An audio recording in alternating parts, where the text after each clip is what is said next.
bright suns. So Star Wars Galaxy's Edge just opened in the Disneyland Resort in California, and today I'm going to give you guys my full review and thoughts about this new land, along with all of the details of what you can find inside.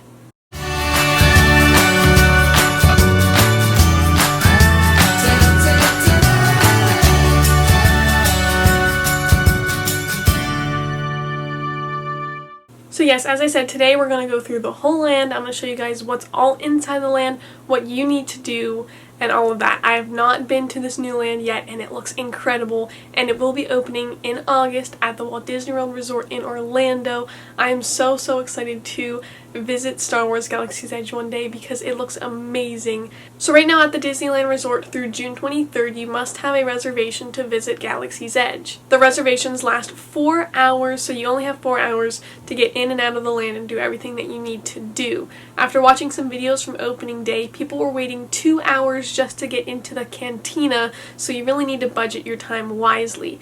As there are many shops, restaurants, and one attraction open currently, but there will be another attraction opening in the future. Star Wars Galaxy's Edge is the biggest land expansion ever, expanding over 14 acres. Now taking a look at the Disneyland app, here is just a quick look at the whole land. You can see it perfectly here on the map, and I'm just going to go through the different sections of what you can see in those areas and the things you might want to look out for so you can properly budget your time throughout this land, because once it does open up to the public, it is going to be insane. There are 3 entrances into the land at Disneyland. We're going to start from the Critter Country entrance and head all the way up to about the Fantasyland entrance. So going right in here, you can see there is a resistance supply area. So zooming in a little bit, this like gray thing here in the center, that is the entrance to the Rise of the Resistance attraction that will be opening later on, and that ride looks amazing. Here's some pictures of it, the ride vehicles, the detail. It looks incredible. I'm really sad it's not open yet because I really would love to see some videos of this attraction. That is something we'll have to look forward to in the future. Also in this section here, you can see some models of the different ships that they have, and they look amazing. Here's some little video clips of those, and like full to scale. All of the detail looks incredible. Great photo spots, family picture spots. I have seen some videos where there are PhotoPass photographers in the area, and after watching some of the opening day videos, not a lot of people were in this area, so until that other ride opens, that's going to be a pretty low crowd area from what I've seen so far. So if you need to escape a little bit but you're still on your 4-hour time, maybe step into this area closer to Critter Country. Moving away here from Resistance Supply, there's this little path leading you into the market area, and this is already one of my favorite areas without having even visited Galaxy's Edge yet. Also, as you walk through this market area, they have these really cool water fountains, and whenever you use them, make sure that you look up because a creature may appear out of the water, and this is a really cool feature, and I love how some people may not even recognize it, so make sure you don't miss it and take a look. Making our first stop at the Toy Darien Toy Maker. This store is so cool. First of all, I love the details they put into this whole market area and how there's just these little shops inside these buildings. So cool. In the Toy Darien Toy Maker shop, you can find handcrafted goods, and they are amazing, from plush to little instruments to basic little souvenirs, toys, and even games from the Star Wars universe. The details throughout the store are amazing as well, and all the handcrafted items are so well made and look like they fit inside of the universe so well. Moving over right next to that is Black Spire Outfitters, and that is a location where you can buy your Star Wars gear. You can buy Jedi robes and different outfits to make it look like you are a Jedi or you live in the Star Wars universe, which is so amazing. As cool as this is, these clothing items are very pricey, and if you try to buy an entire outfit, it is very expensive, as some of the robes alone are around $200, and that doesn't even include the belt, the pants, the shirt underneath, all of that. It is insane. The belt alone is $60. This land is very expensive. Like, going into this land, if you really want to immerse yourself in Star Wars, if you're a big Star Wars fan and you just want to get everything, know that this will be very, very pricey. But all of the items are so unique, so well detailed, and truly look authentic to the Star Wars universe. So moving over to the right of that is Katzs' Kettle. This is an adorable little popcorn stand. I love even the detailing they put into the popcorn machines, and yes, there is a special popcorn bucket available, and it is so, so cute. You will also not find any Disney like wording at all in this land. The little containers you get the popcorn in do not say Disney on them, they're just little brown paper bags. But anyway, at Katzs' Kettle, you'll find a spicy popcorn mix, and I love how it's colored like red and purple. It looks super cool. You can get them like the plain version, the spicy version, or you can get them mixed together as well. Also at Katzs' Kettle, you can find the amazing Coke, Diet Coke, Sprite, and Dasani drinks. And I know that those are just basic drinks you can get here in Disneyland or Disney World, but they come in a very, very special packaging. The Coke, Sprite, and Diet Coke are $5 and the Dasani is $4. So basic Disney prices for those kind of items. But the packaging is incredible. But right now they are currently limit 3 per person. So make sure you know which ones you're going to get before you go. You can find all of these amazing Coke product drinks throughout the entire land and at all of the quick service locations. Moving to the other side of the market area, you'll find the Creature Stall, which is like the little pet store inside of the market area where you can find pets from all over the galaxy, and they are so amazing. A lot of the pets range from about $16.99 to like $50, so expensive stuff, but they're amazing. They're not just plush. A lot of them have interactive elements as well. Some of them you can squeeze them and they'll make like squeaky noises. Some of them actually like move and vibrate. Other ones are very similar to the Banshees and Pandora, where they go on your shoulder and you can control them with a little remote. So really, really cool details. I love all of the little creatures. They're so cute and adorable. And again, the detailing in the shop is amazing, where you can even find some little animatronic or little moving creatures inside of cages.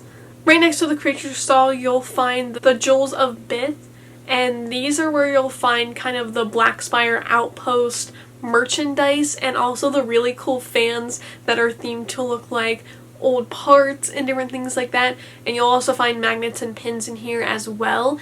This store is cool as well because the whole point of Galaxy's Edge is it's a couple things inside of each other. So if you're in Disneyland, you'll look on the map, it's titled Star Wars Galaxy's Edge, but that is actually located on a planet called Batuu, and you are traveling through the city of the Black Spire Outpost. So that is like a little town inside of Batuu, the planet that you're on. So there are a couple different locations that you kind of have to know. So this is kind of where they sell the touristy merchandise, that if you're visiting Batuu and you would like to take something back to your home planet, kind of saying that you did go to Black Spire Outpost, that is where you'll be able to get these shirts and magnets and different items like that, and you can also find the cooling fans as well. Now that whole market area, if you go straight through, then leads you into a quick service location called Rondo Roasters, as it has this big like turbine-like engine that's roasting the different meats and creatures from Star Wars. And there's also this really cool robot animatronic that is spinning all of the meats that are being cooked, and there's smoke, and it is very immersive area, and it is like this little round, pretty much wide open quick service area. You can do mobile ordering at Rondo Roasters, and they have some really neat foods there as well. You can get like jerky type items, and you can also get little sandwiches and different items like that. As you can see, kind of moving out of the Rondo Roasters area, there's just some really cool theming, some like a little like pod racer workshop type area, but that also connects to Docking Bay 7 Food and Cargo, which is another quick service location. It is very similar to all of the other quick service locations that you'll find in Disney, where you walk up, pay, order, get your food right away sort of thing. But there is a bunch of really cool seating inside, where you can sit in like these like kind of shipment containers, and there's all the stuff in the ceiling, and truly the details travel throughout the whole room. Really, really cool, and they have some really unique themed items as well. It really does look like it's from another planet. They're served on these really cool plates, and there is even this spork that you get, and it looks so amazing. It for sure looks like it is from Star Wars, and they have these really cool kind of chocolate desserts as well that look so good. Moving across the way, you'll find Duck Odar's Danna of Antiques, and this is an antique store. It is home to a collector, and inside of there you'll also find an animatronic, which is so well detailed, and he works and runs the shop. And you'll find some old lightsabers from all of your favorite characters, as he has collected them over the years. There's also this really cool section of holocrons, which are these little cubes or little pyramids. The pyramids is for the Sith and the cubes are for the Jedi, and you put your kyber crystals inside, and there's like little messages and they glow differently. They look so cool, and the display of them in the store is amazing as well. The holocrons alone are $50 and each kyber crystal is $20, so if you'd like to get your own little set of those, it's gonna be like $70 or more depending on how many kyber crystals you get. So this is a more high-end store where you'll find kind of like the artwork and kind of the memorabilia like that. You can even get like Star Wars helmets, but they're like $450. And they also even have Leia's outfit, which is $200. So this is the more high-end store, but it is really neat. Going back into the land, you'll find Savi's Workshop hand-built lightsabers. Now, the story behind this building is pretty interesting, and I know a lot of the videos that I watched, some people were really confused as the cast members were confusing them just a little bit. When you walk up to this store-like area, there's this kind of counter outside where you'll pay, and you'll pay for your lightsaber first, and then you'll go inside to like this little waiting area, and you'll kind of wait, and then they'll call you inside the actual building for your about 20-minute lightsaber building experience.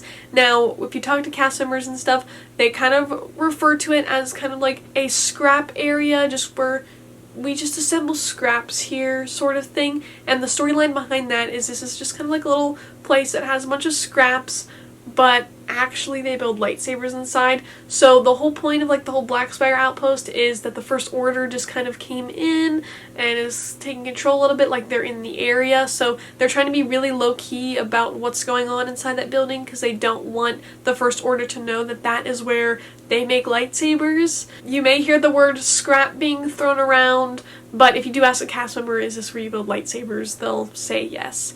But if you do hear them kind of being low-key about it, it's just for the theming, but that is really, really cool how they're so on top of the storyline and all the cast members do it so well. As I said, it is about a 20-minute lightsaber experience, so if you are doing the 4-hour reservation, also note that that will take a little bit of time, and those are pretty pricey as well. Another really cool feature at Savi's that carries the storyline over so well is this clip from WDWNT where they showed once Kylo Ren walked over to Savi's that the cast members actually stopped checking people out and they acted like they were doing nothing.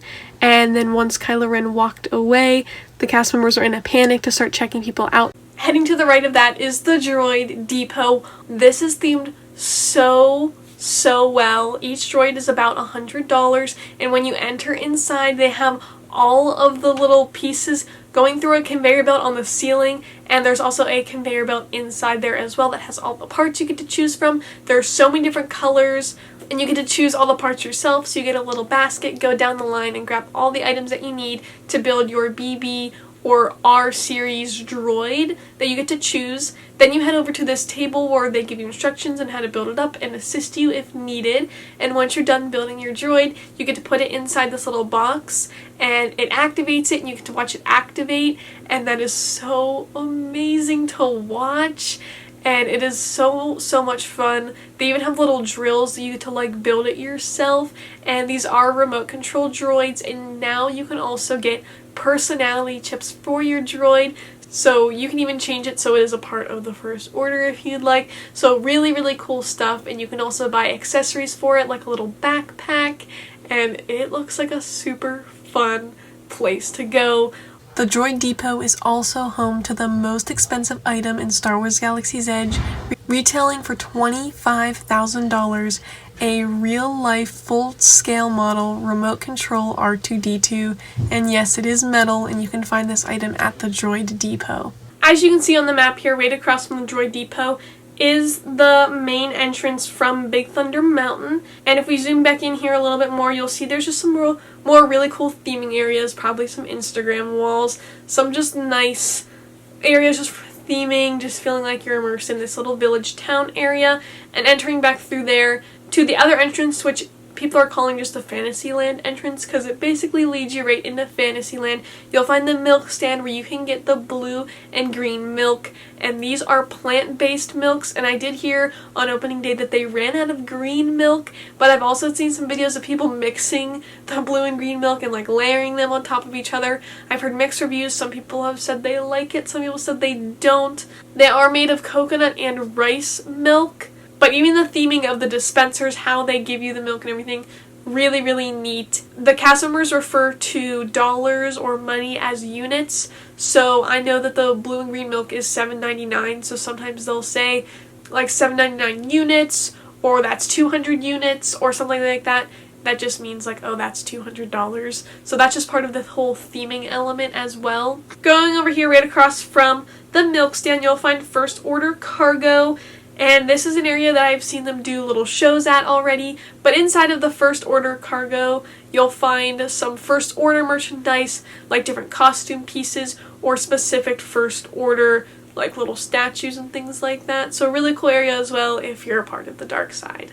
Looping our way back around here, you'll find OAs Cantina, and this is a really, really cool place as well. As I said earlier in the video, people have been waiting hours to get in here, but there's some really, really cool non-alcoholic drinks and other fun little snack items you can get in there as well. And yes, there are souvenir cups you can get, like this kind of wood carved porg and this flight that looks like teeth. Really, really amazing stuff. The theming in there is really cool. And inside is the animatronic DJ Rex. And he's a lot of fun. I'm super excited to see him move over from Star Tours. And right here, as we pass OAs Cantina, you'll find the one attraction currently opened in Star Wars Galaxy's Edge, and that is the Millennium Falcon Smugglers Run. The queue is super long, but themed so well. You get to completely go around the whole Millennium Falcon. You get to see the back and even the top view of the Falcon. From the rockwork behind the Falcon, you wouldn't even notice this, but once you're in line, there are little windows you can see on top as well. They have little announcements that come over the loud system that's theming too. And there's all these kind of like little like ship type things inside that are working or flickering. And once you get through the line, it kind of puts you in this holding type area, very similar to Flight of Passage, where you enter an area with an animatronic. The animatronic's name is Hondu, and he is amazing. I've even heard people say that he's better than the Shaman of Songs on Navi River Journey in Disney World. But he's so cool. Like, I thought it was a real person whenever I first watched the videos. And there's also a little droid in there with him as well, and he just talks about what you're going to be doing. From there, you'll then be given your tasks. There are 2 pilots, 2 gunners, and there are also 2 engineers. So per ride vehicle, there are 6 people. You do not have to wear 3D glasses, and anyone that is in a wheelchair will have to transfer from that into one of the seats. And there's a lot of really cool buttons. In a way, it kind of reminds you of Mission Space, that you're given a task, but otherwise it is not similar to that whatsoever. So when you're actually in there and seated, there's the screens all in front of you that makes it feel like you're flying the Millennium Falcon. And I've heard people kind of compare this to a video game type thing, because you're relying on different people to do different things so you guys can properly fly the Falcon and complete the mission. So once you know that, when you exit, depending on how well you did, determines what the outside will look like whenever you're done. So if you properly completed the mission, landed the Falcon successfully, when you walk out, the Falcon will look the exact same as it did. But if you crash the Falcon when you walk out, the lights may be flickering, you'll be hearing kind of these like banging kind of error noises as you exit, which is amazing. Like, wow. Like, they have it so it feels like that you did something wrong, like you actually crashed the Falcon. So lots of great details inside of that attraction. I'm super excited to see the other one coming soon. Also, another great thing about this land is they have walkaround characters. You'll find characters like Chewbacca, other creatures, and possibly in the future even walkaround droids. So that really adds to the immersive experience of Star Wars Galaxy's Edge. The last thing I wanted to share with you guys from Star Wars Galaxy's Edge is these amazing shots from WWNT that show the land's beautiful night landscape. It looks amazing. All of the lights and all of the colors everywhere. So immersive and absolutely beautiful. I'm looking forward to the day where I can visit this amazing immersive land. Also in Star Wars Galaxy's Edge, you can purchase a gift card. This gift card is amazing. It is metal, so well themed, but you do have to put $100 on the gift card to be able to purchase and activate it, but you can keep it whenever you're done, and it is so well themed. I absolutely love this. The other thing I wanted to tell you guys is cast members will say to you bright suns, which is a greeting. So whenever you're walking into a store or a different area, you'll hear bright suns, and that just means kind of like hello. It's a greeting type thing, so you can say it back, and it's a lot of fun to help you get into that immersive experience. So I hope you guys enjoyed my whole kind of reaction and tips, I guess, to Galaxy's Edge from all of the stuff that I've seen. Leave a comment down below if you are going to Galaxy's Edge this year, if you have a reservation. Are you excited? Have you been already? Let me know what you think down below, because I would love to hear about it. I'm really sad I will not be attending Galaxy's Edge this year, but I look forward to my future experience to Batuu. I hope you guys have a wonderful day, and remember to do what you love and do what makes you happy, and I'll see you guys next time. Bye!